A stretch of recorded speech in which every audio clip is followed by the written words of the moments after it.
এই capacity charge দুর্নীতির একটি বিশাল আগ্রা। এই ক্যাপাসিটি চার্জ কোথায় যায়? ইন্ডিয়ার বিদ্যুৎ যাদের সাথে চুক্তি করেছিল। মানে স্পিকার, আজকে বিদ্যুতের অবস্থা কোথায়? ক্যাপাসিটি চার্জ আপনারা ক্ষমতায় আসলেন 4 মাস, এখনো পর্যন্ত ক্যাপাসিটি চার্জ আপনাদেরকে দিতে হচ্ছে। এই ক্যাপাসিটি চার্জ দুর্নীতির একটি বিশাল আগ্রা। এই ক্যাপাসিটি চার্জ কোথায় যায়? ইন্ডিয়ার বিদ্যুৎ যাদের সাথে চুক্তি করেছিল। মানে স্পিকার, আমাদের মাননীয় অর্থমন্ত্রী উনি আর আমরা একসাথেই হলমার্কের বিরুদ্ধে বক্তব্য রেখেছি।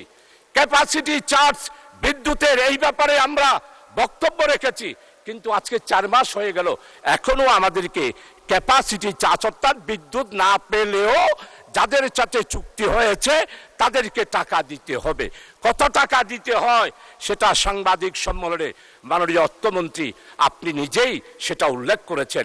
তাই আমার দাবি, এই ক্যাপাসিটি চার্জ বন্ধ করে দিয়ে আমাদেরকে নতুনভাবে বিদ্যুৎ, আমি প্রশংসা করি আপনারা আজকে বিদ্যুতের ব্যাপারে আপনারা একটা নতুন পদক্ষেপ নিয়েছেন, অবশ্যই সেটা সফল হোক সেটাই কামনা করি মাননীয় স্পিকার।